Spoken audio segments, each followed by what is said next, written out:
Bonjour, bienvenue dans cette nouvelle émission Quoi de neuf. Aujourd'hui, je reçois Madame Géraldine Lovens, qui a créé l'association À Petits Pas. Bonjour Madame Lovens, merci d'avoir accepté l'invitation de ZocTV. Merci beaucoup de m'avoir invité, merci. Alors dites-nous, l'association À Petits Pas s'occupe de quoi exactement Madame Lovens? Pourquoi avoir créé cette association? Alors l'association À Petits Pas, c'est une association créée par des parents, pour des parents qui ont des enfants en situation de handicap, plus particulièrement en situation de polyhandicap. Donc c'est un handicap moteur avec troubles associés. Donc on est sur des handicaps très très lourds. Et l'objectif, en fait, c'est tout d'abord de permettre aux parents de sortir de l'isolement, de se réunir, de rencontrer leur père. Et puis, nous organisons des activités, en fait, pour les enfants et leurs parents. Donc des groupes de parole, une fois par mois, d'échanges entre parents, mais aussi des activités qui sont adaptées, qui permettent, en fait, aux parents à passer un moment de qualité avec son enfant. Donc des activités adaptées aux capacités de l'enfant. L'objectif, en fait, c'est que le parent voit son enfant non pas sous l'angle de sa déficience, mais à travers ses capacités, qu'il découvre, en fait, les capacités de son enfant et qu'il passe un bon moment. L'objectif aussi, c'est de travailler aussi sur les compétences parentales, c'est-à-dire qu'il s'épanouisse en tant que parent, qu'il prenne du plaisir à être parent malgré le handicap de son enfant. Et puis, ce que nous faisons également, c'est que nous avons acheté du matériel adapté, des jouets, du mobilier, etc., que nous mettons à disposition des familles qui le souhaitent. Donc on fait du prêt gratuit aux familles pour des équipements adaptés à leurs enfants. Voilà. Quand vous dites rencontrer leur père, vous ne parlez pas du père, le papa, vous parlez des gens qui ont le même problème Exactement. D'accord. Et qu'est-ce qui vous a donné l'envie de vous jeter dans cette aventure, parce que c'est une véritable aventure, oui. D'après ce que vous êtes en train de me dire. Tout à fait. Mais en fait, c'est une expérience de vie, parce que je suis moi-même, en fait, maman d'un petit garçon en situation de polyhandicap, qui a maintenant 7 ans. Et c'est vrai que ça a été un coup dur. C'est quelque chose... on ne s'y attend pas, en fait, puisque dans mon cas, ça a été un accident lors de l'accouchement. Donc, je n'étais pas du tout préparée à accueillir un enfant en situation de handicap. Et puis... quand on attend un enfant, souvent on idéalise l'enfant, on idéalise son rôle de parent. C'est le projet de toute une vie qui s'effondre en fait quand on a l'annonce du handicap. Et c'est vrai que je me suis du coup retrouvée très isolée. Je me suis refermée sur moi-même. Ça a été une situation très très difficile. Mais tout de suite, je me suis dit que je ne peux pas rester toute seule. Et j'ai eu cette envie d'aller vers les autres parents, de discuter avec eux et de créer quelque chose en fait pour que cette situation difficile puisse être en fait à l'origine de quelque chose de positif. Est-ce que cet handicap était prévisible? Est-ce que vous aviez fait des analyses auparavant pendant la grossesse qui pouvaient vous laisser supposer qu'il y aurait peut-être eu un problème? Non, pas du tout. C'est justement d'où le choc que ça a été. En fait, ça a été vraiment un accident de gestion de mon accouchement. Mon fils a du coup eu un manque d'oxygène pendant un très long moment, ce qui fait qu'il a eu des lésions cérébrales irréversibles et très importantes qui ont des conséquences maintenant sur sa motricité. Voilà, juste pour expliquer, maintenant il est considéré comme tétraplégique, il ne parle pas, il dépend d'une tierce personne pour son quotidien en fait. Mais malgré ça en fait, grâce à l'association et à la méthode que nous sommes allés chercher à l'étranger, j'ai découvert en lui des capacités et il progresse chaque jour. En tout cas, c'est un accident qui aurait pu être évité. Oui. Si les choses avaient été faites normalement. Oui. D'accord. Alors, les parents, effectivement, qui vivent ce genre d'aventure, se sentent déjà perdus. Et c'est extrêmement peut-être difficile de vivre ça seul. Donc, d'où l'envie de monter cette association. Et est-ce que les gens répondent favorablement à votre demande et viennent à l'association? Est-ce que vous avez beaucoup de personnes dans cette situation? Est-ce qu'on peut imaginer à peu près le chiffre de jeunes Martiniquaises ou de jeunes Martiniquais qui sont dans ça? Alors, c'est très difficile d'avoir un chiffre précis par rapport au polyhandicap en particulier. La MMPH a annoncé qu'il y avait à peu près 5000 enfants, donc c'est personnes de moins de 20 ans en situation de handicap en Martinique, mais ça ne veut pas dire qu'il n'y a que 5000 personnes, c'est 5000 personnes qui ont fait des démarches administratives auprès de la MMPH. Maintenant, c'est vrai que les enfants qui sont accueillis par l'association, par la force des choses, en fait, ça a été une coïncidence, tous à peu près la même tranche d'âge. Et les parents aussi à peu près la même tranche d'âge. Donc là, on réunit à peu près une vingtaine de familles. En sachant qu'on fonctionne beaucoup par du bouche à oreille, c'est-à-dire que nos enfants vont chez le kiné, chez l'orthophoniste, et quand on croise des familles dans ce parcours, on essaye de les aborder, de leur dire qu'on existe, leur demander si ça les intéresse. Des fois, les familles ne souhaitent pas du tout être mis en relation avec d'autres enfants. Je pense que c'est aussi une difficulté de voir la réalité en face, des fois. Mais c'est vrai que très rapidement, on a commencé l'association, on était trois mamans, et là on est une vingtaine. Voilà. Bien, voilà. Félicitations. Vous avez dit que vous avez été chez Ocha à l'étranger une méthode. Oui. C'est quoi la méthode? C'est l'éducation conductive. Alors, c'est une méthode hongroise, en fait, de rééducation globale de l'enfant, mais qui implique également le parent. Et ça, c'est vraiment la différence par rapport à ce qui est proposé classiquement en France. Le parent est très impliqué. L'objectif, en fait, c'est que pour eux, un enfant épanoui passe par un parent équilibré et épanoui également. Donc, il y a une grosse part si je puis dire, de coaching parental.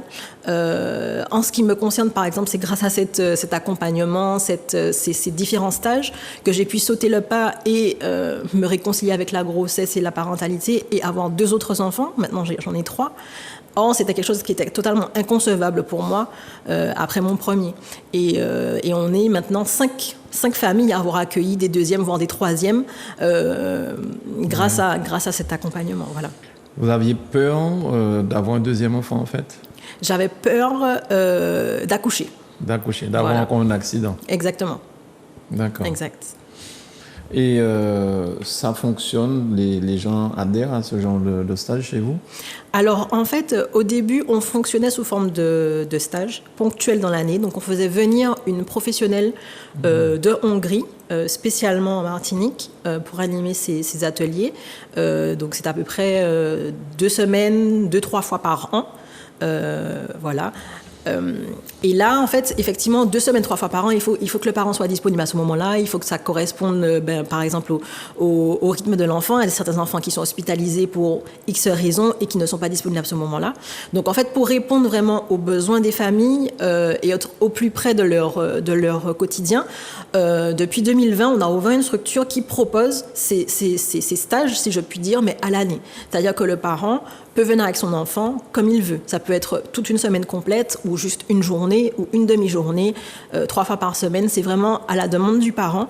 En sachant que quand je dis parent, c'est la famille très élargie parce qu'en fait, c'est pas seulement le papa et la maman, mais souvent il y a des oncles, des tantes, des grands-parents, des frères, des sœurs qui accompagnent l'enfant. L'objectif, en fait, c'est que la famille au sens large partage un moment de qualité avec l'enfant et le voit sous un autre angle. Voilà. Mais pour une famille, pour papa, maman, déjà, c'est extrêmement lourd de vivre cette situation.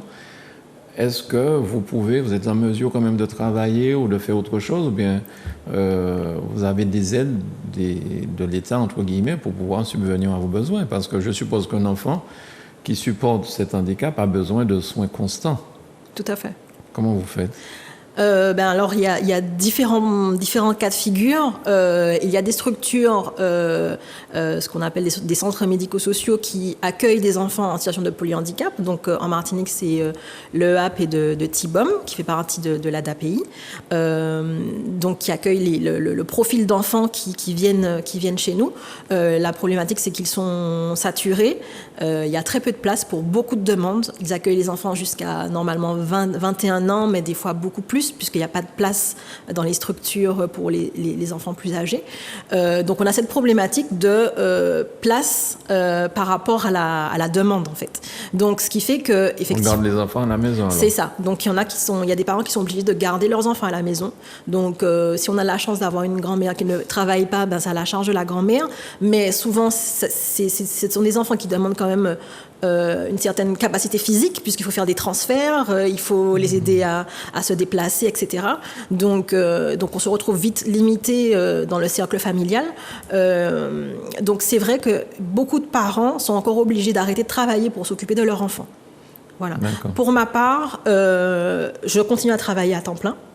Mon fils va 3 voire 4 fois par semaine dans la structure de l'association à petits pas, donc accompagné par une cousine, par le papa, par moi, par la grand-mère, en fonction de notre planning.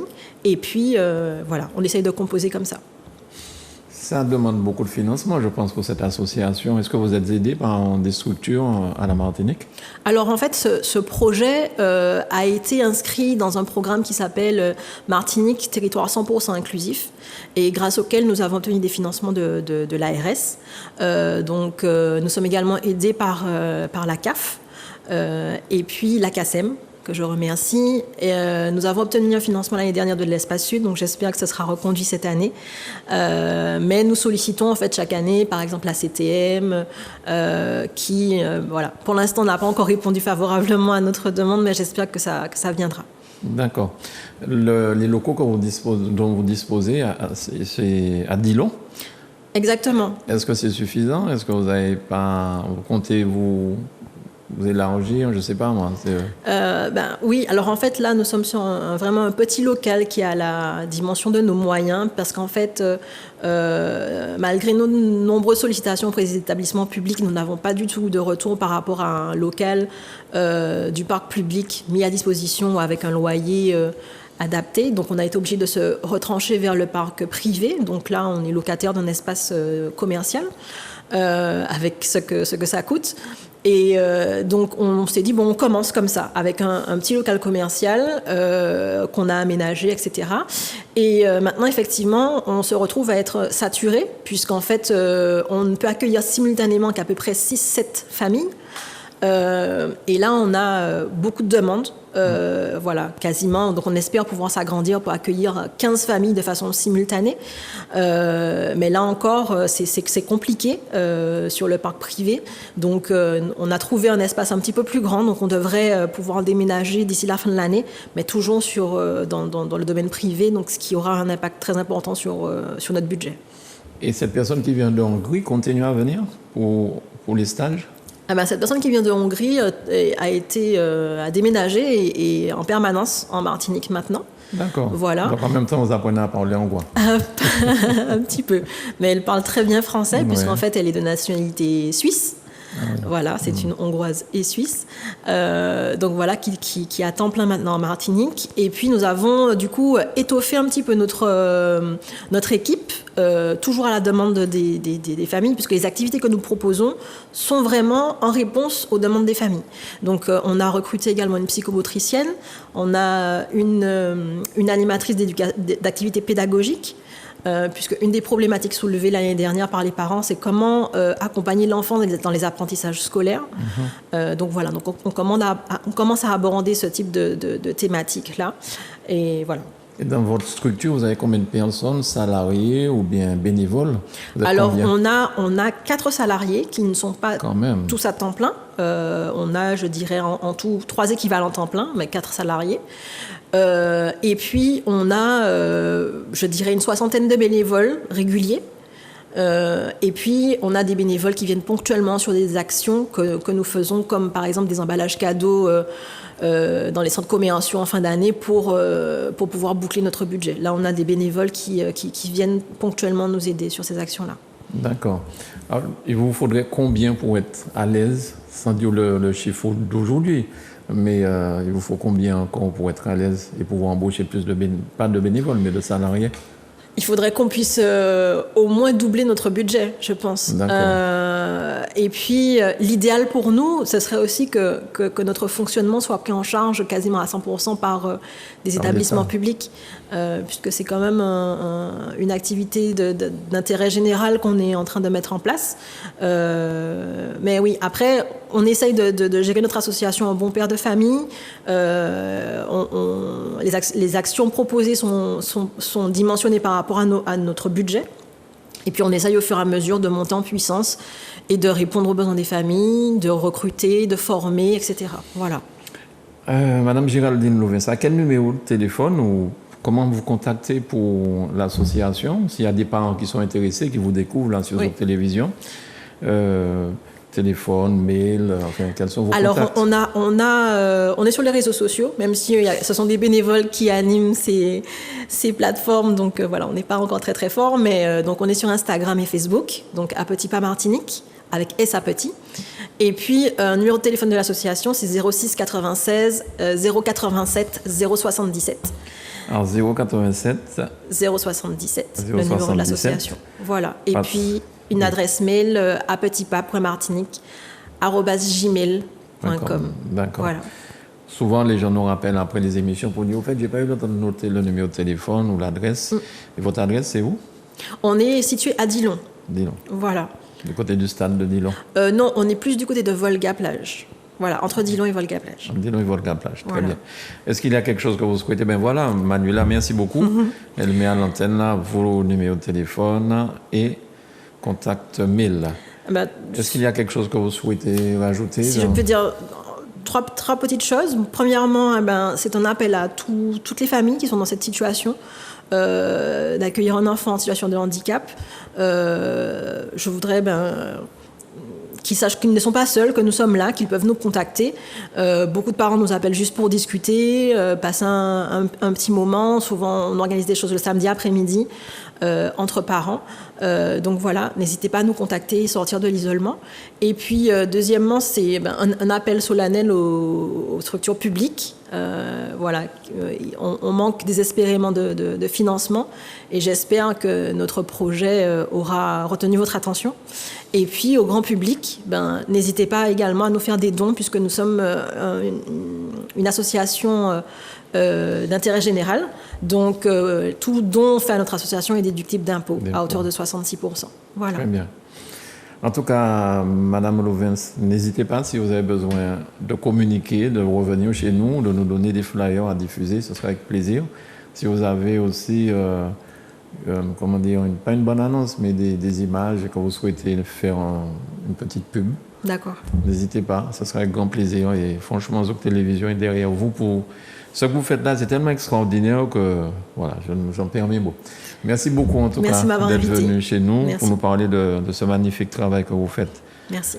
Pour la Martinique. Merci madame. Merci à Manuela et à Marvin pour la réalisation et merci chez vous pour nous avoir suivis. À très vite.